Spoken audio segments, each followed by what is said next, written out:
Kaum muslimin sidang jamaah Jumat rahimakumullah. Sesungguhnya jalan menuju surga itu sangatlah banyak, meskipun pintu utamanya cuma 8 buah. Sebaliknya, jalan menuju neraka pun juga sangat banyak, meskipun pintu utamanya cuma 7 buah. Hendak masuk ke pintu yang mana kita? Tergantung kepada amal apa yang sudah kita kerjakan di jalan Allah Subhanahu wa taala. Sebesar apa surga yang kita harapkan nanti tergantung kepada amal apa yang sudah kita lakukan di jalan Allah Subhanahu wa taala. Kaum muslimin sidang jamaah Jumat rahimakumullah. Ada orang yang masuk ke dalam pintu surga lewat ibadah solat yang khusyuk. Ada orang yang masuk ke dalam pintu surga lewat membayar zakat yang ikhlas dan sempurna. Ada orang yang masuk ke dalam pintu surga lewat ibadah puasa yang sempurna dan diterima. Ada orang yang masuk ke dalam pintu surga lewat amal ibadah pergi haji dan umrah yang mabrur.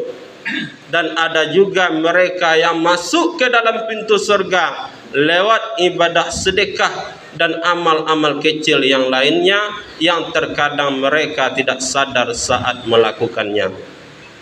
Sebaliknya, ada orang yang masuk ke dalam pintu neraka karena tidak mengerjakan salat. Ada orang yang masuk neraka karena tidak berpuasa di dalam bulan suci Ramadan. Ada orang yang masuk ke dalam neraka karena tidak membayar zakat. Dan ada juga mereka yang masuk ke dalam neraka sudah mampu dia, akan tetapi tidak mau dia pergi haji dan umrah. Dan ada juga amalan-amalan mereka yang lainnya yang kecil yang terkadang mereka tidak menghiraukannya.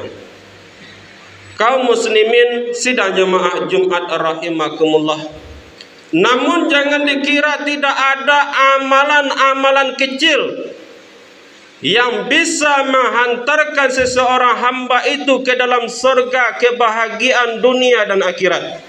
Sebaliknya, jangan dikira tidak ada amalan-amalan kecil yang bisa menghantarkan seseorang hamba itu neraka, kebinasaan dunia dan akhirat. Kaum muslimin sidang jamaah Jumat rahimakumullah.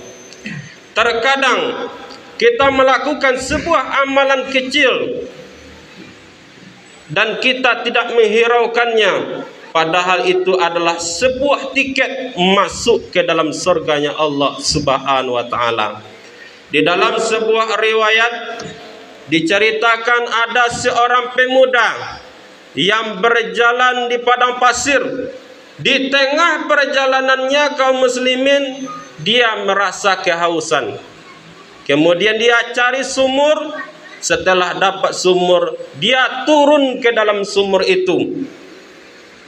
Kemudian dia minum daripadanya. Selesai lepas dahaganya, kemudian dia naik ke atas. Dilihatnya lah ada seekor anjing yang sedang menjilat-jilat tanah. Timbul rasa iba di dalam hatinya. Kemudian dia berkata di dalam hatinya, mungkin anjing ini merasa kehausan sebagaimana yang aku rasakan tadi. Kemudian dia turun lagi ke dalam sumur. Dia ambil air tersebut dengan sepatu tabungnya. Dia gigit dengan mulutnya, naik ke atas. Selesai sampai di atas, dia kasihlah anjing tersebut dengan air minum di sepatu tabungnya tadi. Dalam sebuah riwayat kaum muslimin, Allah ampuni segala dosa-dosanya dan Allah masukkan dia ke dalam surga. Jika memberi minum seekor anjing saja dapat menghantarkan seseorang itu masuk ke dalam surga, bagaimana kaum muslimin jika yang kita beri minum itu adalah anak-anak yatim, kita beri makan itu adalah fakir miskin, jika yang kita bantu itu adalah orang-orang yang tidak berpunya, Dan jika yang kita bantu itu adalah saudara-saudara kita yang ditimpa musibah saat ini, yaitu beberapa hari kemarin kena musibah banjir, kita bantu mereka, mungkin ampunan Allah dan surganya Allah jauh lebih besar daripada orang yang memberi minum seekor anjing tadi.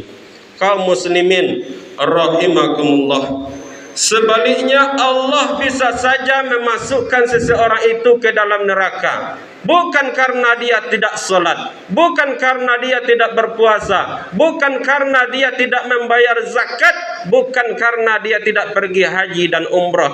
Ada amalan-amalan kecil yang ia lakukan. Di dalam sebuah hadis disebutkan, ada seorang wanita, dia ahli ibadah, namun diponis masuk ke dalam neraka. Apa yang ia lakukan? Dia mengurung kucing di dalam kamarnya, tidak dikasih makan, tidak dikasih minum, sampai kucing itu mati. Di dalam sebuah riwayat, Allah masukkan dia ke dalam neraka. Kalaulah menyakiti seekor kucing saja, kaum muslimin, dapat menghantarkan seseorang hamba yang ahli ibadah masuk ke dalam neraka, bagaimana jika yang kita sakiti itu adalah makhluk berwujud manusia? Kita sakiti hatinya, kita hina mereka, kita caci dia, mungkin nerakanya Allah jauh daripada orang yang menyakiti seekor kucing tadi. Kaum muslimin rahimakumullah, Rasulullah sallallahu alaihi wasallam mengingatkan kepada kita, al-muslimu man sallimal muslimuna min lisanihi wa yadihi.